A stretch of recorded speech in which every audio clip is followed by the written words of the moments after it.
So it's my pleasure to introduce to you Ilan Katz, who will be discussing the question of is a just child protection system possible? Ilan has a stellar track record in terms of research programs and outputs, and also in terms of translating his research to policy and practice. So I'll let you go ahead. Okay, thank you. And can I also acknowledge the traditional owners of the land, the Bidigal people of the Eora Nation and their elders, past and present, before I start. So what I will talk about today is, firstly, why is there a problem with justice in the child protection system? Might sound like a stupid question, but I'll try and address that. A little bit about what is a child protection system and how it's conceptualized, and then particularly focusing on disproportionality in the child protection system at the end, and then I'll try and pull it all together and answer the question. So the problem, firstly, is that research evidence indicates a fundamental paradox in the way child maltreatment is managed, mainly in developed countries. And this is, so what I'm going to be talking about is not the New South Wales child protection system and not even the Australian child protection system, but the issues that I'm discussing are really international. Prevalence studies around the world, and there isn't one in Australia, typically find that around 25% of child maltreatment is never disclosed to authorities. And when you talk to adults about their experiences of child abuse, at least 25 and sometimes more, depending on how it's defined, is never disclosed. Yet on the other hand, child protection systems are inundated with reports, and up to 80% of these are not substantiated, causing strain to the system and distress for people involved in those reports. So you've got this huge discrepancy between what's going on in the population and what's happening in the system. And if you imagine a situation, let's say with diabetes or some other issue, where you had 25% of diabetes never being reported and hospitals being overwhelmed with false diabetes cases, there would be a huge outcry about that. Many children, and there's now research over several decades, report that child protection system intervention can actually be worse than the abuse itself. And I guess Elizabeth's here and the Royal Commission, if anybody's here from there, you'll find that the response to the disclosure is often more painful for the individual than the actual abuse. And the child protection system is criticized both for being too harsh as well as being too lenient. It's the damned if we do, damned if we don't syndrome, it's known as. And particularly in every country, minority and Indigenous children are overrepresented in the child protection system. In the United States, black children are around twice overrepresented in terms of their proportion in the population. In Australia, Indigenous children are 10 times more overrepresented as they are in the population. And the child protection system has been described as being in crisis for about 3 decades, with multiple attempts at reform in every jurisdiction. So in Australia, each and every state and territory has had fundamental or multiple reforms of their child protection system in the past 5 years. Some of them, like Queensland, has had, I think, 2 fundamental reforms in the last 5 years or so. And so here, this shows you the damned if we do. These are both, I'm going to show you this in the next slide, are both from right-wing commentators, and this is from last week's Australian. Ice babies in new stolen generation. And there's a crisis, there's a huge, babies are being taken away, and Caroline Irvington, who's the reporter from the Australian, suggests a particular program called MASH, and says that if they instituted MASH then those children wouldn't have to go into foster care and they could be looked after at home. On the other hand, we've got a book by Jeremy Samet from the Center for Independent Studies. His solution to the problem is to get all those children adopted, and so that we should be taking away far more children from their parents, according to Jeremy, and they should go through adoption, and that's the solution to the problem. So everybody's got their own ideas about how the system can be fixed up. And what is the particular justice problem in child protection? Firstly, everybody agrees that the system should operate in the best interests of the child, and that's a term that comes out of the UN Convention of the Rights of the Child and is widely used in every jurisdiction in the world. The question is, what do we mean by in the best interests of the child? So in principle, everyone should have the same interests and concerns. If everybody is concerned with the best interests of the child, there shouldn't be a problem around justice. But in fact, child protection is characterized by political interference, policy incoherence, as I said, multiple attempts at reform, the majority of which do not achieve the outcomes that they intend to achieve. It also turns out that the best interests of the child are difficult to define, and particularly for some groups of children, and I'll go into that later on. So just as a slide aside, what is a child protection system? And there are various descriptions of what we mean by the child protection system, and I'm going to critique what I'm about to say now later on in the talk. But it's a legal basis on which the state, or people acting on behalf of the state, can protect children and remove them, if necessary, to a place of safety. So that's the core of child protection, in other words, to protect vulnerable children who are at risk. It requires a process for identifying and reporting those children who are suspected of being maltreatment or sometimes at risk of maltreatment. An agency or agencies empowered to take action when those reports are made, and then facilities for children to be accommodated outside of the family or for other actions to be taken to protect those children when abuse is substantiated. But one of the questions I'm going to raise now and kind of take as an ongoing question is this definition of the child protection system, is that necessary, or is that just a historical definition of what's emerged? So could we think of a child protection system that was different from having these components? And basically, there are two ways that the child protection system is conceptualized. And I'll give some graphics later on. Firstly, a service which rescued abused children from abusing families. And secondly, a public health system, a so-called public health system, with child abuse being seen as a chronic disease like diabetes or obesity.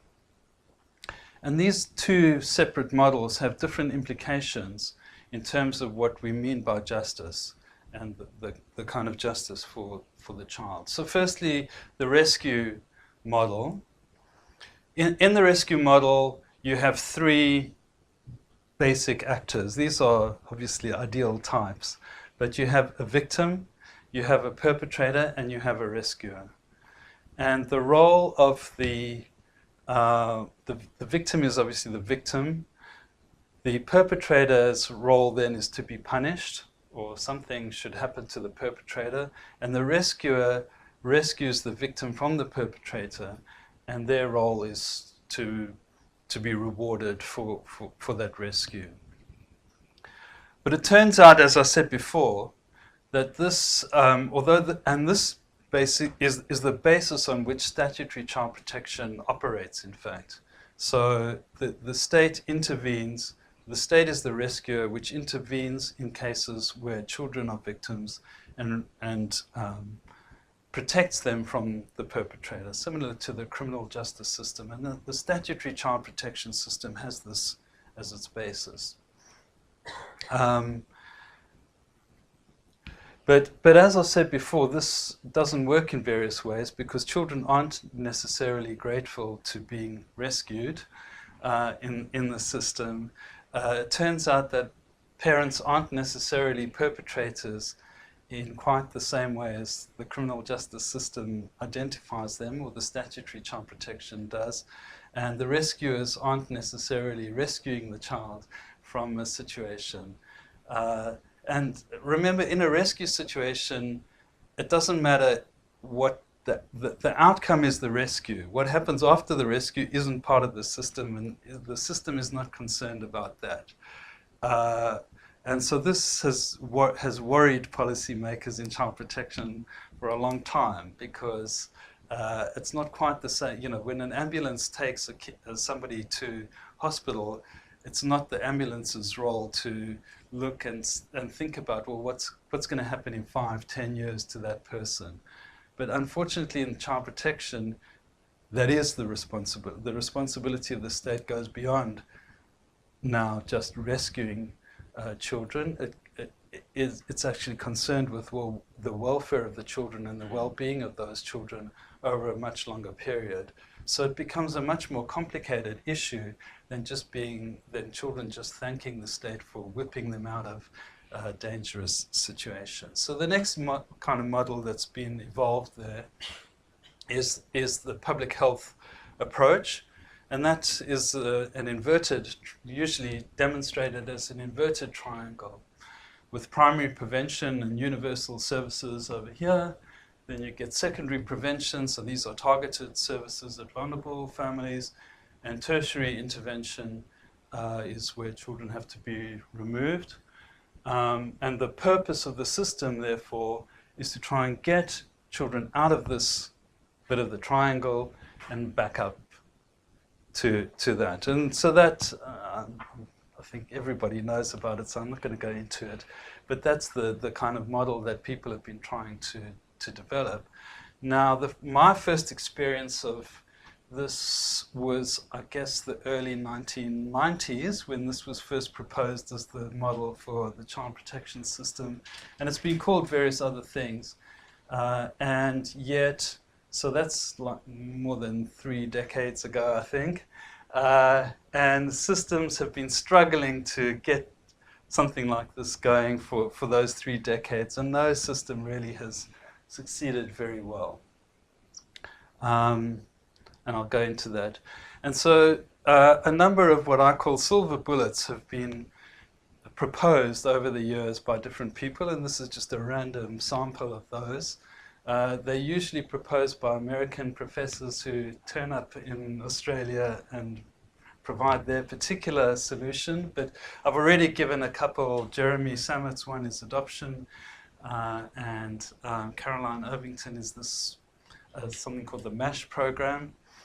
But then here we have differential response, prevention, early intervention, first 1,000 days, wraparound services, results-based accountability, big data, evidence-based practice, implementation science, adoption. Again, going back to my history, the first one was called total quality management. I don't know if anybody remembers TQM, total quality management, but that was going to sort out the system. So the further back you go, the more this list of silver bullets will develop. And I'm sure if I went around the audience, you'd all have examples. So from about the 1990s, people started comparing child protection systems, and the first is the work of Neil Gilbert in the early 90s. And he divided systems into child protection and family support systems. And if you look at this list, it's a bit of a no-brainer which one he went for, because you'll see the child protection systems, which is Australia, UK, United States, and other English-speaking Ireland and Canada. They're residual, which means they don't intervene early. They're forensic. They're focused on investigation, assessment. They focused on protecting individual children rather than looking after families. They're dualistic, which means that they divide children into they're either abused or not abused, Whereas here you have family support systems are supportive, holistic, early intervention, family focused, multi-dimensional. So, and it was actually one of the early responses to this what I talked about as the crisis, is to say, well, okay, well, there's a crisis here, but are other systems actually doing it better? And Gilbert and colleagues recently wrote a book in 2012 where they updated this and they came up with some further models and differentiations. So they kept the first child protection family service. And family service is another euphemism for the public health model that I was talking about, more or less. But they added child development systems and community care systems, which are based on kind of collective action, which is another one of those silver bullets that we're talking about. But basically, this was done by a guy called Gary Cameron in Canada. But these are aspirational, so there's no actual systems that look like these child development or community care. They're things that people think should happen rather than they are happening right now. But the main problem with these types is that they fail to focus, that they focus too narrowly on the child protection system. So this goes back to my definition that I gave before.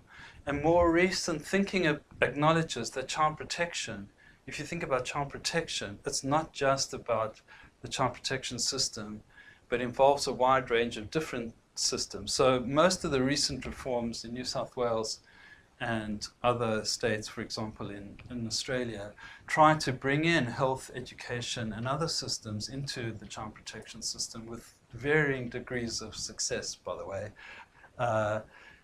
But with the acknowledgement and with slogans like child protection system is everybody's business, etc. So it's not just about the core service, but more broadly.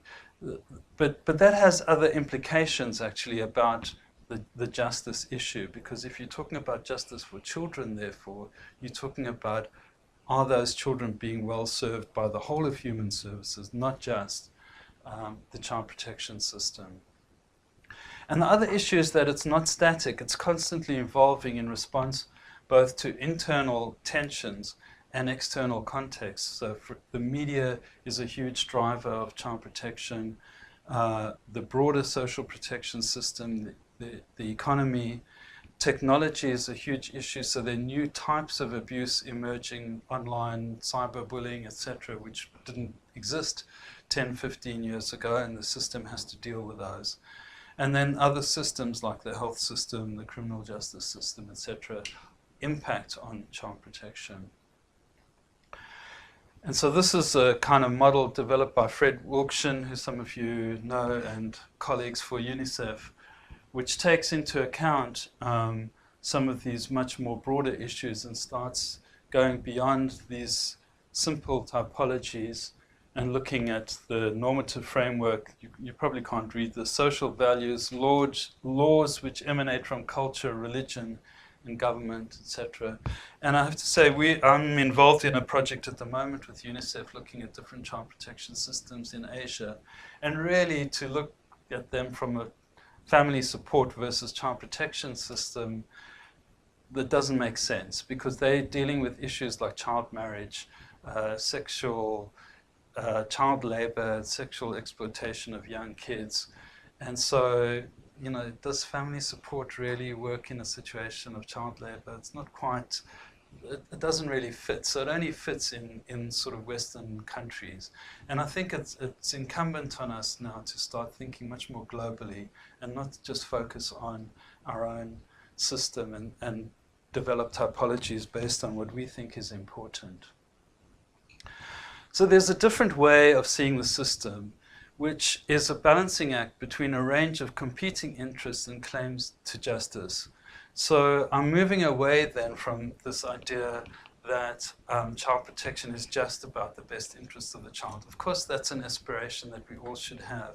But the reality is that the child protection system and every other human service system has to deal with a range of competing claims to justice.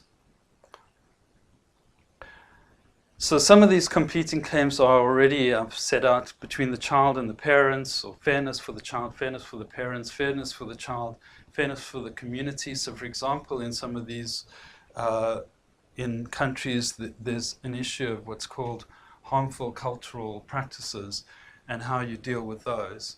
And there's how do you maintain traditions within a community while at the same time protecting children? So that's not about child protection versus family support, but it's a real issue for countries like Nepal, for example, which I've just been to. Due process versus informal intervention. So many systems now are trying to develop those community-based interventions, but the problem with those is, what about accountability when the community intervenes? Efficiency versus voice. So Karen gave a little talk this morning about voice in evaluation. So this is trying to bring the voice of children into the system, but that is resource intensive. Australia is very behind actually in that area.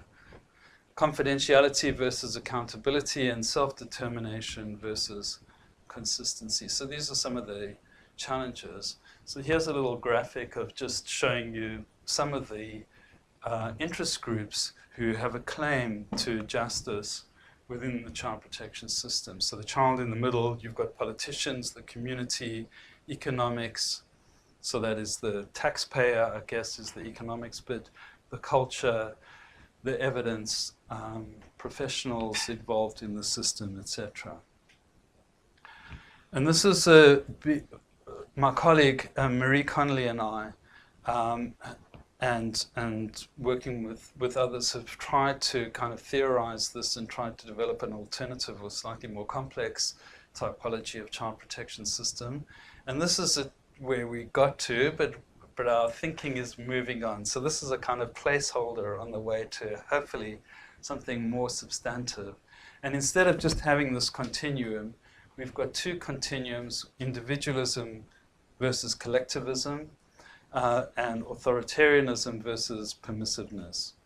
Now, the terminology is not great, and permissiveness isn't really a good word, but by permissive we mean minimally regulated versus highly regulated systems, and then those that focus on individuals versus those that focus on communities. And so far, when we've gone to different countries, they actually fit reasonably well into some of these categories. So just randomly, permissive collectivism is emphasis on supporting communities to improve child well-being, focus on public health approaches, community development, media campaigns, and broad-based health promotions.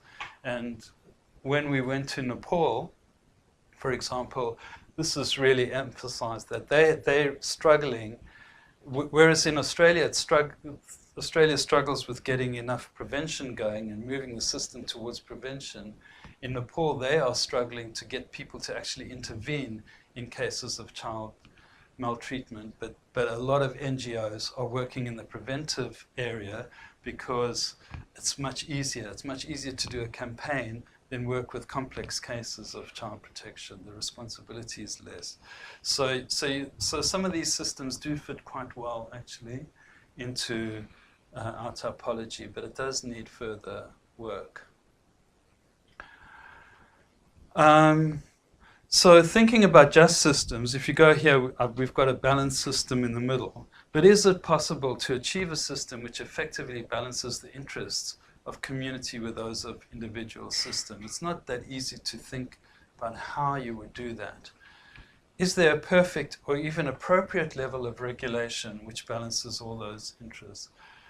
And as I say, there's the damned if you do, damned if you don't syndrome, and it's very difficult to know exactly how much regulation, how much power the state should have to intervene, versus how much power civil society or communities should have, for example, as well as the state. What is common across different systems, and how much leeway should individual systems have to accommodate local contextual issues versus having, the Convention of the Rights of the Child has many rights that are supposed to be universal, but to what extent are they universal versus those rights being individually contextualized in particular countries or cultures. And can systems deal with the most challenging areas of injustice in the system? And that's what I want to move on to now, which is one of those is the disproportionality issue. So the problem here is one of the key injustices is the disproportionate number of minority ethnic and Indigenous children in the child protection system. As I said, this is an international phenomenon. In Australia, Aboriginal Torres Strait Islanders are overrepresented tenfold compared to the number in the population. Interestingly, Australia does not have figures on culled children in the child protection, so we actually don't know if they're overrepresented or not, and which groups are. Generally in the world, there's both, that's my next point, that some groups are overrepresented, generally people from African backgrounds, and some are underrepresented. So, for example, Chinese children generally around the world are underrepresented, but we do not know in Australia whether that is the case or not. So everyone agrees that this is unjust, but there's disagreement about the causes of injustice and the implications for justice. So basically there's two explanations. The first one is that the child protection system is institutionally racist. In other words, there's something about child protection, and it's a similar issue for mental health and criminal justice, for example, that is institutionally racist. And the assumption there is that abuse is the same for minority groups as in mainstream society, given the SES and social conditions of these communities. So therefore, the problem is with the system. The alternative explanation is that the child protection system is not racist. It's responding to external factors. So the implication of that is that abuse is more prevalent in Indigenous and minority communities, and the child protection system is just responding to that in the community. And there's been about 50 years of research in this area, particularly in the United States, very little in Australia, unfortunately, to try and sort it out.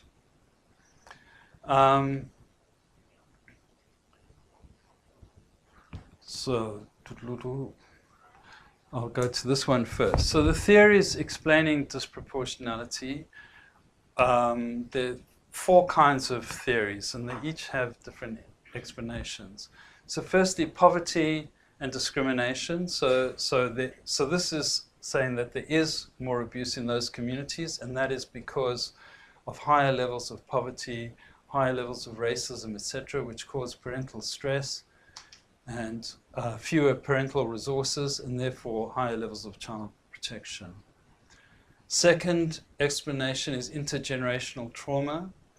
So colonialism and racism have disrupted parenting in those communities, causing intergenerational trauma, so-called lateral violence, and this has created high levels of child maltreatment. The third explanation is system exposure and surveillance. So this idea is that people from Indigenous or minority communities are firstly less likely to access preventative services, partly because of discrimination and poverty, and more likely to be in contact with Centrelink or other agencies such as the mental health system and the criminal justice system, and those are more likely, and police in particular, those are more likely to refer into the child protection system. So people in those communities are much more exposed to state systems. And then the final explanation is what I call cultural dissonance. And interesting, that works in 2 directions. So on the one hand, you've got the cultural deficit idea. So that is that people from Indigenous communities do not parent in the same way as people from mainstream society, and their parenting is good for or appropriate for the circumstances that they came from, but not for modern society, basically.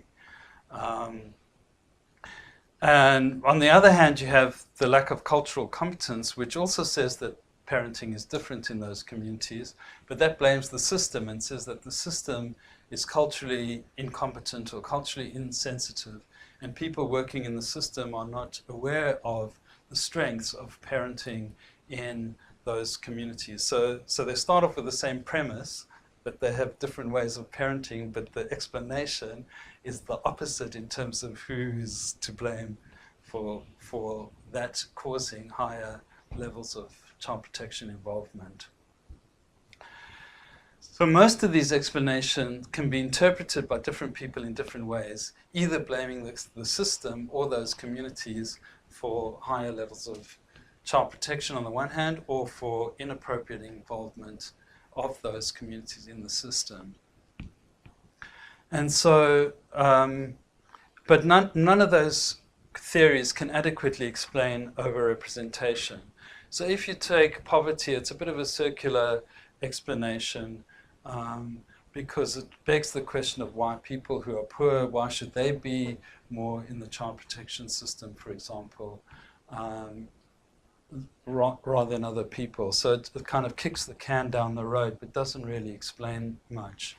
Exposure doesn't take into account disproportionality within the system. So yes, you could say some people are overexposed and therefore more likely to come into the system, but why are they then more likely to go further into the system, so be more likely to go into out-of-home care in the child protection system? And once they're in care, they're more likely to stay in care for longer, less likely to be rehabilitated, etc., back to their families. So there must be something not only about exposure to the system, but something within the system that is operating as well. And cultural dissonances. I mean, it's interesting that child protection systems are probably the most trained and selected in cultural competence of any workforce. So you can argue cultural incompetence in the police or others, but child protection workers are really heavily selected for this. But on the other hand, overrepresentation is higher in child protection than in many other systems, much higher, for example, in mental health or other systems, other than the criminal justice system, which is higher than child protection. But in the health system and other disparities, even though there is a disparity in every human service between, in Australia, Aboriginal and other communities, the child protection system is much greater, and yet those workers are probably much more selected for being not racist or being culturally competent. So in other words, it's not just about individual workers and their hidden racism. It's something about the system that we're talking about that's creating this overrepresentation.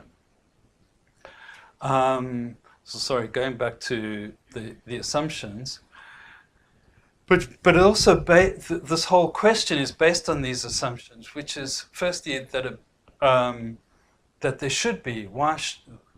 The question is, why should there be equal numbers or equal proportions of people from different groups within the system? And that is based on the assumption that the default is the white community. So in other words, there's a particular proportion of children in the mainstream community that are in out-of-home care, for example, and then there's an assumption that every other community should have exactly the same proportion of children in out-of-home care as the white community. But there's no justification for why that particular figure is the case, because we don't have, for example, in Australia, a prevalence study, and if we did, we would find that there are a lot of abused children who are nowhere near the system. So actually the figure potentially could be much higher, could be 3 or 4 times higher. So what we have is what I call the tyranny of the average. So if you look at the Institute of Health and Welfare's child protection figures every year, every state wants to be in the middle there. They don't want to be an outlier. But the middle, there's no justification for being in the middle other than it's the average. And so child abuse is defined by mainstream values, and then everybody else is kind of measured according to these mainstream values and these mainstream statistics. Yeah, I'm nearly finished. The other issue is one of what's now called intersectionality, which is that disproportionality is looked at as if ethnicity or culture or race is the most important factor for assessing the focus of the child protection system. And these other disparities, such as disability, socioeconomic status, gender, are considered to be, so when you look at papers, it will say all other things being equal, this group is overrepresented compared to that group. But those other things are equally as important. They're not just confounders. They're actually equally as important issues as to why certain children get into the child protection system compared to others. So really you have to look at the whole picture, not just at one factor, in order to really understand the system. And that has implications obviously for the justice, because you're not only taking a child's background or ethnicity into a case, but the whole context in which that child is living, in terms of thinking about, is justice being served to that child and that child's community and that child's family. So taking all of this on board, can there be a just child protection system? And my answer is yes. But firstly, justice can't be perfect. So it depends on what you mean by just, I guess. And the practical justice people know a lot more about this than I do. So maybe you want to comment on this. But justice can't be perfect, nor is it just about the best interest of the child. It's balancing different interests and claims to justice and juggling and assessing the validity of those claims and continuously doing that. So if we think about child protection in those terms rather than as a kind of rescue model, then I think we can get some kind of justice. The claims of Indigenous and minority children must be addressed by the child protection system, which is part of broader society. So I think this discrepancy between is it the system or is it society is a false dichotomy. The system is part of society, and particularly in Australia with Indigenous population, the stolen generations is part of that whole picture. You can't say that this is the Indigenous population and this is the child protection system and which of them is the problem. The child protection system is part of that history and part of how that those communities have engaged with the state over centuries. The system, though, is driven by a number of factors which undermine justice: risk aversion, cowardly political leadership, hype, and silver bullets in particular. I could lengthen that list, but that's what I'll raise today. Fundamental reform of the system has been illusory, as I've said. So the number of times I've heard, we are going to fundamentally reform the child protection system. And then all the cards are thrown up in the air, and 5 years later they land exactly where they were 5 years prior. And that's because, and I'm not blaming people that try to do this, but because many of these reforms have been initiated after commissions of inquiry of different sorts, and those are headed by very, very intelligent people, much more intelligent than I am, who have come up with very, very sophisticated solutions, but those solutions ultimately generally don't work. And that's because the basic settings are still the same at the end of the day. The same people are involved, often the same workforce is involved. So when we talk about fundamental reform, it's that these people report to that person rather than reporting to that person, or that we're going to have this little pilot program over here rather than that program there. And so continuous reform is likely to be a feature in the long term. But it's important that for us to believe that we can improve. And I think that we can. But don't believe the hype. So I guess my two take-home messages is firstly that there are better ways forward than crisis, inquiry, reform, and another crisis. And secondly, though, that it's easier to deconstruct than construct. In other words, it's easy for me and Jeremy Summit and various other people to comment and whinge about the child protection system, but it's actually very, very difficult for the people working in that system to actually reform it, because the basic settings are what they are. And so what the kind of reform that's possible within the system is fairly marginal to the fundamental problems. And that's why, for example, this problem of disproportionality, everybody knows it's not hard. You don't have to be an academic to know that there's a problem. But actually doing something about it is much, much more challenging than deconstructing and analyzing it.